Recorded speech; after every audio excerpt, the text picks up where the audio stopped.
Genesis, Kabanata 24. Matandang-matanda na noon si Abraham, at pinagpapalang mabuti ni Yahweh.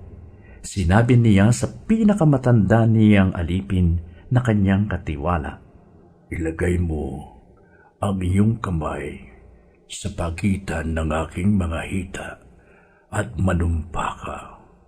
Sumumpa ka sa akin sa pangalan ni Yahweh, ang Diyos ng langit at ng lupa, na hindi ka rito sa Kanaan pipili ng mapapangasawa ng aking anak na si Isaac. Pumunta ka sa bayan kong tinubuan at pumili ka sa aking mga kamag-anak doon ng mapapangasawa niya." Kung ayaw pong sumama ng mapipili ko, maaari po bang si Isaac na ang papuntahin doon? Tanong ng alipin. "Aba, hindi. Huwag mong papupuntahin doon si Isaac." Tugon ni Abraham, "Nilisan ko ang tahanan ng aking ama at iniwan ang lupain ng aking mga kamag-anak, sapagkat dito ako pinapunta ni Yahweh, ang Diyos ng kalangitan. Nangako siyang ibibigay ang lupain ito sa aking lahi. Magsusugo siya ng kanyang anghel na mauuna sa iyo upang tulungan ka sa pagpili ng mapapangasawa ng aking anak. Ngayon, kung ayaw sumama ng mapipili mo, wala ka ng pananagutan sa akin. Ngunit huwag mong papuntahin doon ang anak ko." Kaya't inilagay ng alipin ang kanyang kamay sa pagitan ng hita ng Panginoon niyang si Abraham at nanumpang susundin ito. Naghanda ang alipin ng 10 kamelyo ng kanyang Panginoon. Matapos kargahan ng maraming panregalo, naglakbay siya patungong Mesopotamia sa lunsod na tinitirhan ni Nahor. Pagsapit sa labas ng lunsod, huminto siya at pinaluhod ang mga kamelyo sa tabi ng balon ng tubig na naroon. Sa gayong oras, tuwing magdarapit hapon, dumarating ang mga babae para umigib. Siya'y nanalangin ng ganito, "Yahweh, Diyos ng Panginoon kong si Abraham, maging matagumpay nawa ang aking lakad. Tuparin po ninyo ang inyong pangako sa aking Panginoong si Abraham. Tatayo po ako rito sa tabi ng balon at hihintayin ang pagdating ng mga babae buhat sa lunsod para umigib. Ako po'y makikiinom sa isa sa kanila. Kapag sinabi niyang, 'Uminom ka,' at paiinumin ko rin ang iyong mga kamelyo, iyon na sana ang babaeng inihanda ninyo para sa inyong aliping si Isaac. Sa gayon, malalaman kong tinupad na ninyo ang inyong pangako sa aking Panginoon." Hindi pa natatapos ang kanyang panalangin, dumating si Rebecca na may pasan na banga ng tubig. Siya ay anak ni Bethuel at apo ni Milka na asawa ni Nahor na kapatid ni Abraham. Siya'y dalaga pa at napakaganda.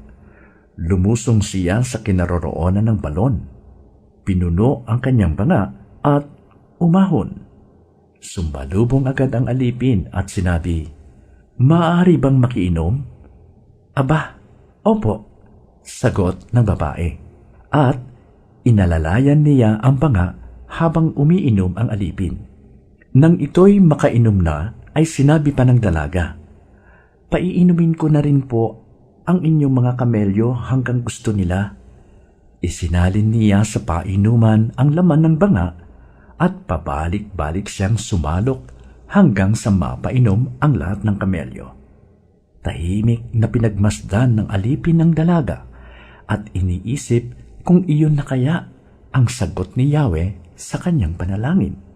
Matapos makainom ang mga kamelyo, inilabas ng alipin ang dala niyang mamahaling singsing at 2 pulseras na pawang lantay na ginto at ibinigay sa dalaga. Pagkatapos, ito'y tinanong niya, Sino ba ang iyong mga magulang? Maaari ba kami makituloy sa inyo ngayong gabi? Sumagot ang babae. Ako po'y anak ni Bethuel, na anak ni Nahor at Milka. Maluwag po sa amin at maraming pagkain para sa inyong mga hayop. Pagkarinig niyon, lumuhod ang alipin at sumamba kay Yahweh. Purihin si Yahweh, ang Diyos ng Panginoon kong si Abraham. Hindi siya sumira sa kanyang pangako.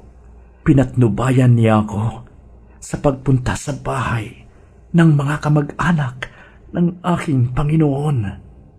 Nagmamadaling umuwi ang dalaga at isinalaysay ang buong pangyayari sa tahanan ng kanyang ina. Si Rebecca ay may kapatid na lalaki na ang pangalan ay Laban.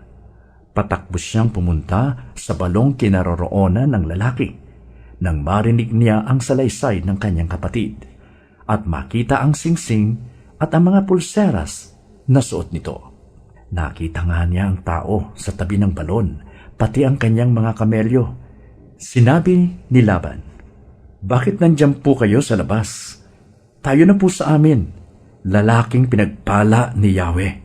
Nakahanda na po ang pagpapahingahan ninyo at ang sisilungan ng inyong mga kamelyo." Sumama nga ang alipin. Pagdating sa bahay, ibinaba ni Laban ang karga ng mga kamelyo at pinakain ang mga hayop. Ang alipin na may binigyan niya ng tubig upang maghugas ng paa, pati ang mga kasama nito. Binigyan siya ng pagkain, ngunit sinabi ng alipin, "Sasabihin ko muna ang aking pakay bago ako kumain." "Sige, sabihin ninyo," sabi ni Laban.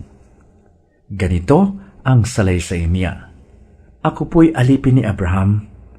Pinagpala ni Yahweh ang aking Panginoon. Pinarami ang kanyang mga kawan ng tupa, kambing at baka. Pinagkalooban rin siya ng maraming pilak at ginto, mga aliping babae at lalaki, mga kamelyo at asno. Ang asawa niyang si Sarah ay nagkaanak pa kahit siya'y matanda na. Ang anak na ito ang tanging tagapagmana ng kanilang kayamanan.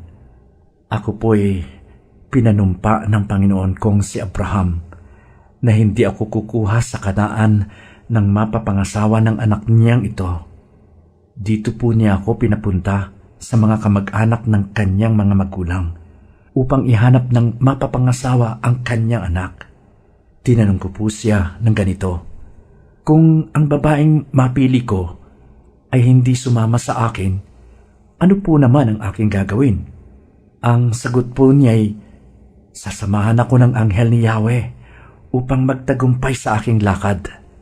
Dito raw sa angkan ng kanyang ama ako kumuha ng mapapangasawa ng kanyang anak. Iyan po ang utos sa akin. Ang sabi pa niya sa akin, kung sundin mo ito, natupad mo na ang iyong tungkulin.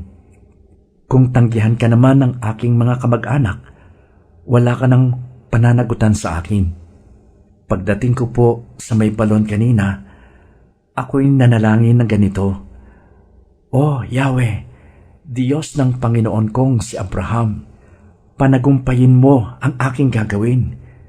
Tatayo po ako sa may tabi ng balong ito, at kapag may dumating na dalaga upang umigib, ako'y makikiinom. Kapag ako'y pinainom, pati ang aking mga kamelyo, iyon na po sana ang pinili ninyo upang mapangasawa ng anak ng aking Panginoon. Hindi pa natatapos ang aking panalangin. Dumating nga si Rebecca, napasan ang isang banga. Lumusong siya sa bukal at sumalok ng tubig. Nakiusap po ako sa kanyang ako'y painumin. At hindi lamang ako ang pinainom, pati po ang aking mga kamelyo. Tinanong ko po siya, kanino kang anak? Ang sagot po ay, kay Bethuel na anak ng mag-asawang Nahor at Milka.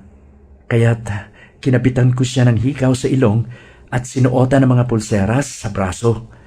Pagkatapos, ako'y lumuhod at sumamba kay Yahweh, sa Diyos ng Panginoon kong si Abraham, sapagkat pinatnubayan niya ako at inihatid sa tahanang ito. At dito ko nga natagpuan ang dalagang dapat mapangasawa ng kanyang anak. Kaya hinihiling kong sabihin ninyo sa akin kung sang-ayon kayo sa hangad ng aking Panginoon. Kung hindi naman, sabihin din ninyo at nang malaman ko naman kung anong aking gagawin. Sumagot ang mag-amang Bethuel at Laban. Dahil ang bagay na ito ay mula kay Yahweh, wala na kaming nasasabing anuman. Isama mo si Rebecca pag uwi mo upang mapangasawa ng anak ng iyong Panginoon, ayon sa sinabi ni Yahweh. Pagkarinig nito, ang alipin ni Abraham ay muling nagpatira pa at nagpuri kay Yahweh. At inilabas niya ang mga damit at mga hiyas na gintot pilak para kay Rebecca. Binigyan din niya ng mamahaling regalo ang kapatid nitong si Laban at ang kanilang ina. Pagkatapos, ang alipin at ang mga kasama nito ay kumain na at uminom, at doon na nga nagpalipas ng gabi. Kinabukasay, nagpaalam na siya. Ngunit hiniling ng ina at ng kapatid ni Rebecca na magpalipas muna ng 1 linggo o 10 araw bago umalis. Ngunit sinabi ng alipin, sapagkat pinagtagumpay ako ni Yahweh sa aking lakad, pahintulutan na po ninyo kong magbalik sa aking Panginoon. Kung gayon, sabi nila, tawagin natin si Rebecca at tanungin kung ano ang kanyang pasya. Sasama ka na ba sa taong ito? Tanong nila. Opo, tugon niya. Kaya si Rebecca at ang kanyang yaya ay pinahintulutan nilang sumama sa alipin ni Abraham at sa mga kasama nito, matapos basbasan ng ganito. Ikaw nawa, o Rebecca, ay maging ina ng marami, at sa lunsod ng kaaway, ang iyong lahi ang magwagi. Nang handa na ang lahat, si Rebecca at ang mga utusan niyang babae ay sumakay sa kamelyo at umalis kasunod ng alipin ni Abraham. Nang panahong iyon, si Isaac ay naninirahan sa lupain ng Negeb. Minsan, napadako siya sa ilang ng Ber-lahai-roi. Nang magtatakip silim, siya'y namasyal sa kaparangan at nakita niyang may dumarating na mga kamelyo. Natanaw ni Rebecca si Isaac, kaya't bumaba siya sa sinasakyang kamelyo. Lumapit sa aliping sumundo sa kanya at nagtanong, "Sino ang lalaking iyan na papalapit sa atin?" "Siya po ang aking Panginoon," sagot nito. Kumuha ng belo si Rebecca at tinakpan ang kanyang mukha. Isinalaysay ng alipin kay Isaac ang mga ginawa niya. Pagkatapos, dinala ni Isaac si Rebecca sa tolda ni Sarah na kanyang ina at ito'y naging asawa niya. Minahal ni Isaac si Rebecca at siyang naging kaaliwan niya sa pagkamatay ng kanyang ina. Genesis, Kabanata 24.